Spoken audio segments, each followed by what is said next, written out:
What's going on, YouTube? Got a little update for y'all. Got a new welder, Lincoln Power Mid 180 Duel. Figured I'd show a little review on that. I'm using the argon and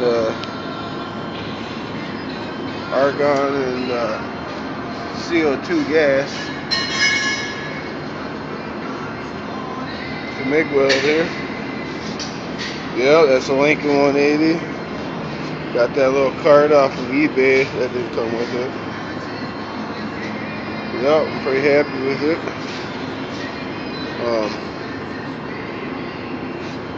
Maybe I can show you a little weld here real quick. I don't know. Got the clamp that down to whatever you're welding on. And let me find a gun here. See here, sorry for the moving around fast. I'm not gonna wear my mask, but normally this is what I wear for welding mask. Just to get in there, you're gonna weld your 4-pan in, so that's the mask. It's just like that. That's for welding. I use it for welding, sanding, grinding, all of it. But yep, and then you need a welding mask. And I got my grinding mask. So I'm just going to show you real quick, some of the welds. You always do want to do test samples before you weld on something, These are all my little tests. But I'll just show you. I'm not going to look, so I don't know how good this is going to be, but I'm just going to give you an idea. Alright, I got to turn it on, my bad. Alright, so. See, this is kind of a dirty piece. I clamped to this. Oh shit. Clamped to that new one right there so you guys can see.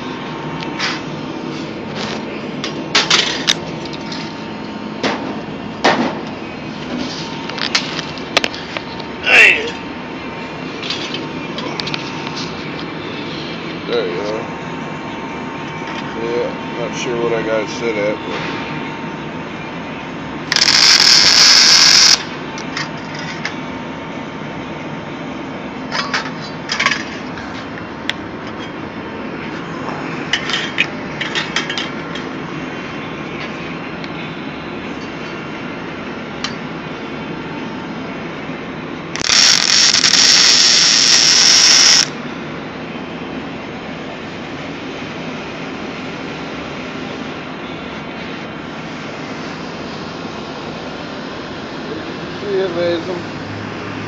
don't be wrong, that's set off, so those of y'all who know how to weld, that's off a little bit, but I'm just showing you, a little bit. Definitely needs a little adjustment, but that's what it's for, you want to turn the heat where you're pretty much going to be thinking you want to turn it to, and then start playing with your wire until it sounds good and it's got, turn it right before it stops splattering and get it full, full blast, but where it's still got good sound and it's full stream, that zzz, you want steady, without splatter. So yeah, so I just turn the heat where I think I'm going to be using it at, and then I'll start playing with my wire until it sounds real good and got a nice good stream. And so yep, not sure if this piece is hot. There's a few welds. When you look at them, you can see they penetrate right through the whole thing. You know what I'm saying?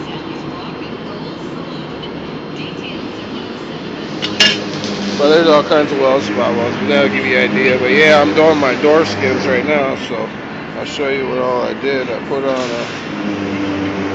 a whole new lower, as you can see. It was somewhere right in there, I don't remember.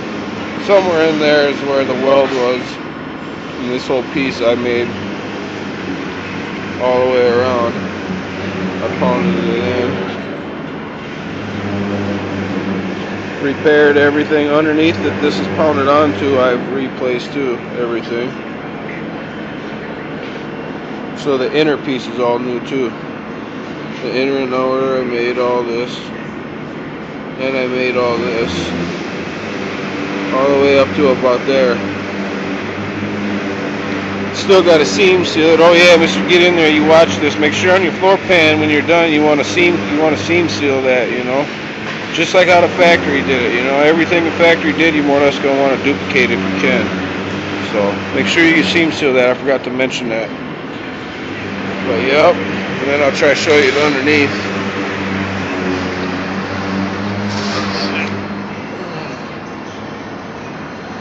Yeah, I've been spot welding it in just a little bit, and then I went backside and worked on that. And now I'm going to come back to this, because you don't want to do this side fully first, because then when you go around to pound the other side over, you might get some stretch and waves on this front here.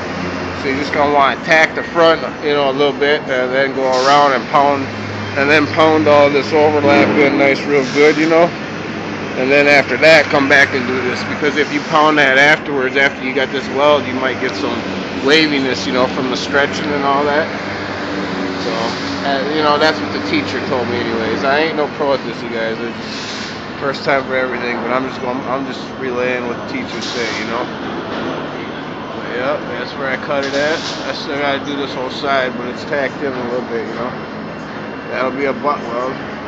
And as you see these stakes here, these are my welds. I'll show you about that. That's just to keep it level. You pull on that, because when you weld, it has a tendency to shrink in, you know what I'm saying? So if you hold it out with a vice grip until that weld is cool, it'll stay level when it dries cool, you know what I mean? You don't want to let go until that weld is cool.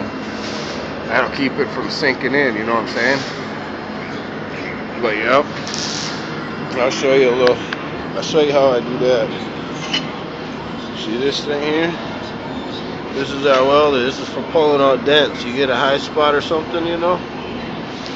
Let's see if I can. You get a high spot, you just plug this in, and then you take these things. These are your little welding nails, and then you put it right here in the end of the tip. I'll try to do this all while I'm holding this.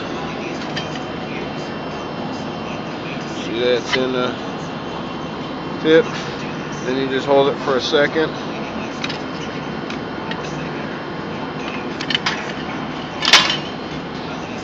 As you can see, you just welded that on.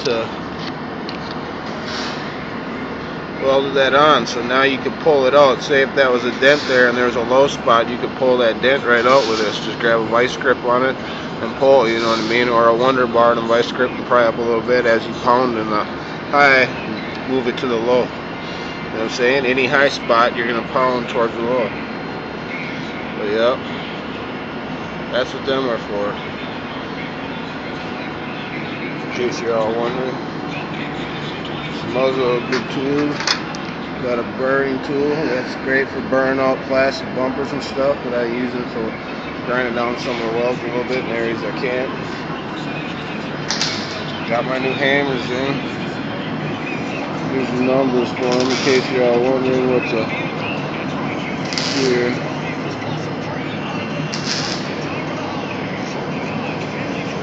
Anyways, it's BF603B snap-on, and then BF604B. Those are some good hammers right there. If y'all interested in this. Nice little sander.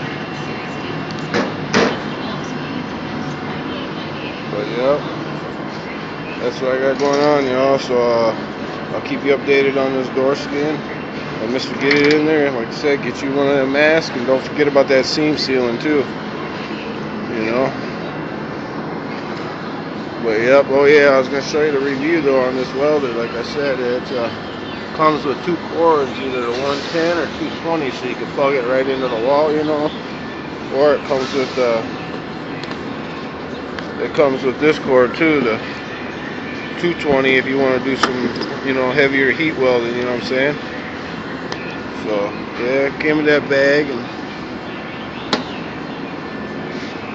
but yep. Nice little weld, all metal inside.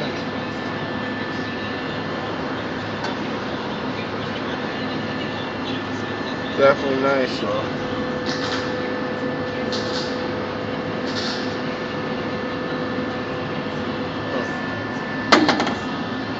So yep, I'll keep y'all tuned. I got my other door skin right here for the other side I already made. These cutlass doors are so long, our brake wasn't big enough. I had to bring this in and have it bent somewhere else. Because our doors are like 59 some, they're almost 60 inches long. Our brake's only 48 inches.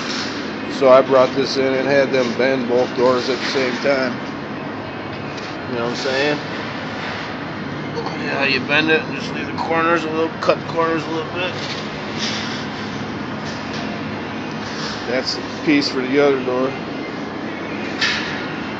Yep. And so this piece is already on. I'll be seam sealing all that and filling in, but it looked good. Came out pretty good. Second year student.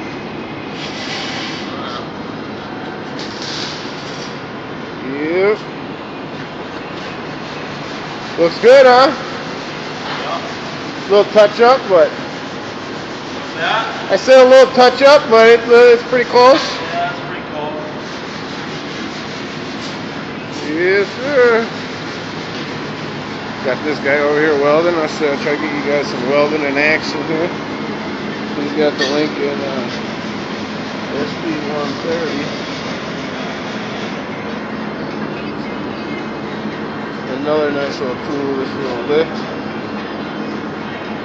See, that goes underneath there, and that'll lift the car right up. He's had this on here since we started school. 64 Impala, and it's holding it up pretty good. I don't know what they cost, but pretty nice. Fit right in your garage, you know what I'm saying?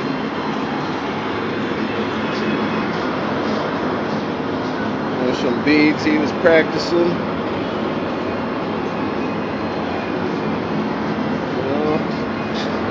I think this is what he's working on right now.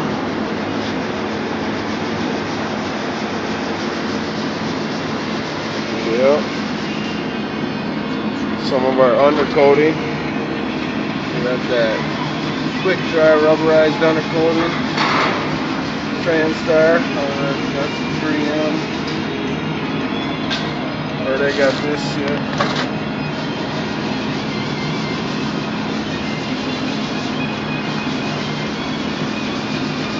All kinds of shit in here. Yeah, I think this is a rubberized undercoating gun. Some of these spot welds. Yes, sir. Got this car on. Here's the booth. Wants some repair. They got that polyester flexible putty on there. Trying to get this car ready to throw some surfacer on there. Some spots anyways. But yep, YouTube, I gotta get back to this door here, but I thought I'd make you an update on that the welder here and my door skin that I'm doing. I'll have more updates on this door skin. And just get in there, I'll show you on these welds on your floor pan. See, like on the side, like on these welds where it's welded down, those are you're gonna want hot. You know what I'm saying? So you get real good penetration. You'll want some hot welds right there.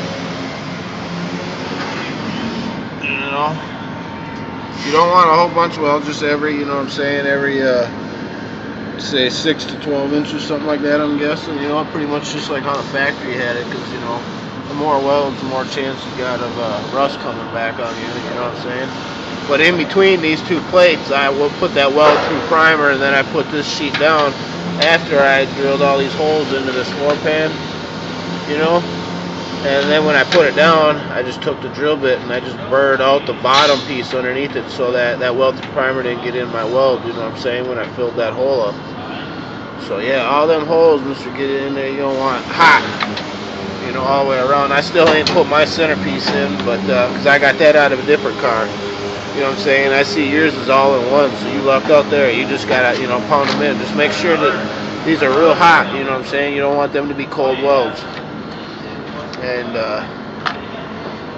fill it in. You know what I'm saying? Right there. But back here, these welds I was telling you about, this is a butt weld, you know what I'm saying? And I cut right on the seam, right on the curve. You know what I'm saying? And that's where I welded, right on that curve, and then I just ground it down with the 26 grit, you know. Eventually I'll work the way up to 80, but I got it all done with 26. But yeah, these welds you're gonna want colder because that's just a butt weld, and plus this galvanized here, you're gonna want your mask, but it's weaker steel, so you might burn through here and there. You know what I mean? You're gonna have to follow that burn every time because that's just old shitty metal. You know what I'm saying? So be careful on these areas. Just do it in a cooler area. That's just a butt weld if you can. You know, if you can't, do a lap weld. But yeah, but like I said, all up in here, this is all gonna be your spot welds, just like the factory did. And you're gonna want some hot welds, good penetration. Then after it's all done, etch primed and chassis or whatever, you know, sabered, you know, then you're gonna want to seam seal it. Then you can go over that with some more chassis saber just to cover up your seam sealer. But yeah, just to let you know, just get it in there. But yeah, you're doing a good job, man. That floor pan you got was pretty clean. Pretty clean, man. That was a nice come up. But yep. So I'm saying with around here, I just drilled out the old spot welds, and then I put new in, pounded it in. That'll all have to be seam sealed too, you know what I'm saying? But yep. Alright, y'all, I'll keep y'all updated with more updates. Have a good Friday.